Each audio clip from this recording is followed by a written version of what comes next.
Assalamualaikum dan salam sejahtera. Saya Kapten Rais, founder dan trainer untuk program kurus viral Lemak Tulen. Selari dengan misi kurus tahun 2022, apa kata korang letak target untuk buang korang punya boroi, kecikkan lengan, kecikkan peha menjelang hari raya pada tahun ini. Sebab pejam celik lagi beberapa bulan je kita nak sambut puasa dan kemudian kita sambut hari raya Aidilfitri. Melalui program kurus viral Lemak Tulen, kita akan ajar korang nak buang boroi, nak kurus, nak dapat bentuk badan yang menarik hanya melalui pemakanan yang betul dan senaman yang efektif sahaja, tanpa menggunakan sebarang alat, sebarang produk dan sebarang ubat untuk kurus yang boleh membahayakan diri korang. Dengan bajet yang paling murah dan korang boleh buat dekat mana-mana sahaja, walaupun dekat rumah, sampai risau apa sahaja rutin dan pekerjaan harian korang. Dengan hanya RM89 selama 7 hari dan program kita adalah money back guarantee. InsyaAllah korang akan dapat rasa perubahan dan nampak sendiri kesan dia dalam masa yang singkat walaupun selepas habis program 7 hari. Untuk bulan Februari kita hanya ada 2 batch sahaja dengan slot yang sangat terhad. Hampir 9,000 orang telah menyertai program Lemak Tulen ini dan 100% success rate. Tak ada seorang pun yang gagal. Lepas ni kalau korang nak bergabar untuk hari raya, tak payah lagi nak tarik nafas untuk nampak korang kononnya kurus. Untuk kaum perempuan mungkin nak pakai baju-baju lama masa korang anak dara zaman remaja dulu, boleh pakai baju yang lama balik. Slot terhad, masa terhad, korang boleh klik link dekat bawah sekarang untuk join program Lemak Tulen.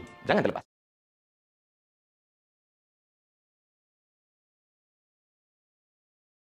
Adakah Malaysia akan terlibat?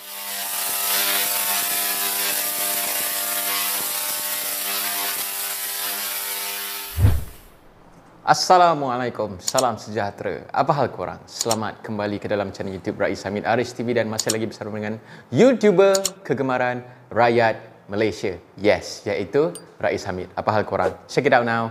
Ya berbedu. Let's go. Come on yo. InsyaAllah. Alhamdulillah. Kalau korang baru je sampai channel YouTube Rais Hamid ni, sila tekan butang subscribe. Jangan risau, free je. InsyaAllah aku akan cuba memberikan konten-konten yang bermanfaat, berilmu dan insyaAllah menjadi asbab kebaikan untuk kita semua. InsyaAllah. Tekan butang subscribe. Ada beberapa orang DM aku dan minta aku bagi ulasan berkenaan dengan konflik di antara Rusia dan Ukraine. Bagus, rakyat Malaysia ni ingatkan suka cerita pasal artis je. Ambil tahu juga kisah-kisah dunia ni. Bagus. Diorang juga adalah tanya aku, Cap, ini perang dunia ketiga ke? Cap, ini ke perang akhir zaman?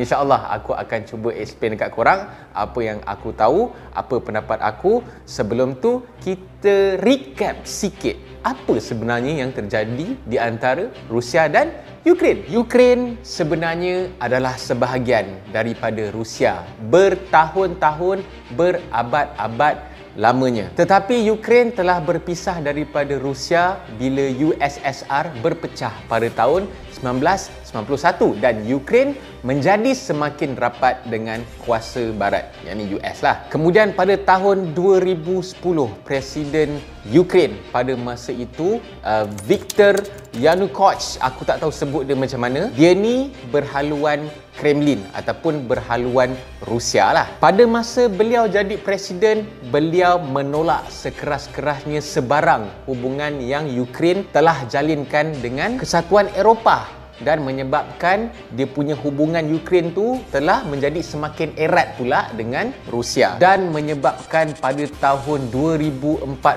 ada protes besar-besaran punya dan menyebabkan beliau disingkirkan daripada menjadi presiden Ukraine. Lepas itu, dekat sinilah pelan-pelan terjadinya konflik tu di mana ada berlaku pemberontakan dekat timur Ukraine dan Rusia mengaku bertanggungjawab. Lepas tu apa lagi? Ukraine dengan barat pun tuduh Rusia supply weapon, kononnya nak menyokong pemberontak, tapi Rusia deny. Rusia cakap itu bukan askar dorang tapi adalah volunteer ataupun sukarelawan. Tapi on the other side, Rusia membantah sekeras-kerasnya hubungan Ukraine dengan barat yang mana Ukraine ni berminat nak menyertai NATO, yakni US lah, di mana US dan sekutunya NATO ni mengadakan pelbagai latihan ketenteraan bersama dengan Ukraine dan juga dorang supply weapon. Ini membimbangkan Rusia. Pihak Rusia juga ada menyatakan sekiranya Ukraine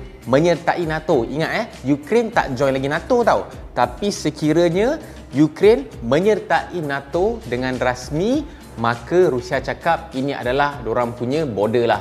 Kira dorang punya limit lah. Sebab NATO sebenarnya dah pun plan untuk menubuhkan pusat latihan ketenteraan dekat dalam Ukraine. Sebenarnya pada Rusia itu lagi mengukuhkan orang kata kuasa US barat ni dekat dorang punya rantau tu lah. Jadi, apa sebenarnya yang Rusia nak? Simple. Rusia tak nak Ukraine join NATO. Bukan tu saja, ada banyak lagi tuntutan daripada pihak Rusia terhadap pihak US, antaranya menghentikan sebarang latihan bersama berdekatan dengan sempadan Rusia. Dan bukan itu saja, dorang nak NATO berundur terus daripada Ukraine. Tapi Rusia masih tak dapat lagi jawapan daripada AS dan NATO. Rusia bukan sekadar minta jaminan dari segi lisan, tapi dia nak jaminan bertulis dan juga jaminan orang kata dari segi keselamatan dan undang-undang juga. So, adakah Ukraine akan join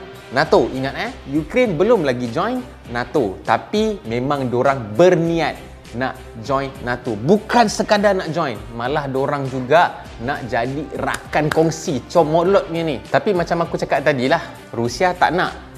Di situlah yang tercetusnya konflik tu. Jadi, adakah akan berlaku perang? Kita cuba nilaikanlah apa yang terjadi sekarang ni. Barat tuduh Rusia hantar 100,000 kekuatan tentera berdekatan dengan sempadan Rusia-Ukraine. Kononnya dah ready nak serang Ukraine lah, yang pro-US ni. Dan si Biden tu memang sebulat suara menentang lah apa yang Rusia buat tu. Dan telah meletakkan 8,500 kekuatan ketenteraan termasuk kapal dan jet untuk orang kata nak berjaga-jaga. Tapi Rusia pula tuduh US, kata tindakan dorang hantar tentera dekat sempadan tu kononnya sengaja nak meningkatkan ketegangan ataupun tension dekat kawasan sempadan tu. Dalam masa yang sama, Rusia menafikan ataupun deny yang dorang nak serang Ukraine. Jadi dekat sini korang tengok Rusia dah letakkan tentera dia yang ramai dekat sempadan, nampak macam nak serang, tapi deny pula. US pula pergi tuduh yang Rusia ni katanya nak serang. Jadi dorang letaklah askar dorang untuk berjaga-jaga. Lepas tu Rusia pula cakap, US ni sengaja nak meningkatkan tension dekat situ. Jadi masing-masing duk tuduh. Jadi nak kata akan terjadi perang ke tak, sebenarnya daripada beberapa penganalisa yang ambil tahu pasal benda ni, masih lagi 50-50 sama ada bakal berlakunya perang ke tak. Tapi sekiranya Rusia bertindak menyerang Ukraine, adakah bakal terjadinya perang dunia yang ketiga? Boleh jadi sangat-sangat, sebab kita tahu Rusia adalah suatu kuasa besar dan juga NATO dan US dia tak pergi sorang-sorang. Dia akan minta UK support, semualah geng-geng dia semua dia akan minta support lah. Di mana US dan UK pun sebenarnya telah menghantarkan bekalan senjata dan juga Jerman pun nak masuk juga. Dia dah supply orang kata dari segi medical. Lepas tu US dan Eropah sendiri secara terbuka dorang cakap dorang akan kau punya bantai Rusia lah sekiranya Rusia bertindak menyerang Ukraine. Lepas tu benda ni juga secara tidak langsung akan memberi kesan kepada ekonomi juga. Dah plan nak pindahkan duit lah, apa benda lah, itulah ni lah. Okey, aku tak nak elaborate sangat pasal benda tu. US pula dah mempertimbangkan nak mengenakan kawalan ekspor kepada negara Rusia. Dan adalah juga lagi benda-benda yang US dah plan untuk nak sekat. Dan sekiranya betul Rusia menyerang Ukraine, memang aku rasalah personally memang boleh terjadinya Perang Dunia Ketiga. Dan Perang Dunia Ketiga ni korang kena tahu juga dia punya karakteristik dia, di mana ia terjadi di antara kuasa-kuasa yang besar dekat bumi kita ni, dan juga dia mengambil masa yang sangat panjang. Dia akan prolong, dia akan ambil masa beberapa tahun juga, dan bukan saja melibatkan ketenteraan tapi juga melibatkan ekonomi. Dan soalan terakhir yang orang tanya dekat aku, yang mana aku tak pakar pun, tapi alhamdulillah aku tahulah sikit-sikit, adakah ini perang akhir zaman? Jawapannya tidak. Korang rajinlah dengar ceramah-ceramah ustaz, bacalah Al-Quran, sebab perang akhir zaman adalah perang di antara Islam dengan Yahudi. Simple. Rusia dengan Ukraine, dua-dua kapiak lahanat. Okey, jadi ini bukanlah perang yang akhir zaman yang korang baca, yang itulah yang ke arah nak kiamat tu kan. Jadi ini hanyalah Perang Dunia Ketiga, tapi masih lagi lah benda ni salah satu daripada mungkin tanda-tanda kecil kiamat. Aku tak pakar dalam hal-hal ni, korang boleh rujuk kepada ustaz. Okey, jadi korang boleh share video ni kepada mungkin yang nak tahu apa sebenarnya yang terjadi di antara Rusia dengan Ukraine ni. InsyaAllah aku dah bagi penerangan yang simple, padat dan jelas. Kalau korang tak puas hati, kau bolehlah cari sendiri. Okey, jangan lupa berikan sebarang komen apa pendapat korang berkenaan dengan Rusia dengan Ukraine. Aku impress dengan rakyat Malaysia ni sebab wow, ambil tahu hal dunia. Ingatkan ambil tahu pasal Datuk Vida ke, pasal artis terselio ke. Bagus ambil tahu hal dunia, insya-Allah. Tapi Malaysia lagi penting lah kita ambil tahu dan kita concern sikit, lebih sikit pasal Malaysia. Sebab Malaysia pun huru hara. Okey, huru hara dari segi apa? Dari segi pendapatan, orang susah, RFID, okey, touch and go sebagainya. Jangan lupa untuk tekan butang like, butang subscribe dan juga butang loceng untuk notification video-video daripada channel YouTube Rais Hamid selepas ini. InsyaAllah kita jumpa lagi dalam next video. Awalkan solat korang, rajin-rajin baca Quran. Ingat, sekarang ni pun dah tengok sekeliling kita dah mula nak jadi perang lah, jadi itulah, jadi inilah. Tunggu apa lagi? Masa inilah kita nak dekatkan diri kita semakin dekat dengan Allah Subhanahu Wa Taala. Adakah Malaysia akan terlibat? Wallahu alam. Aku tiada tahulah. Malaysia ni adalah negara yang berkecuali. Tapi sekiranya terjadi perang yang besar macam tu, I have no idea lah.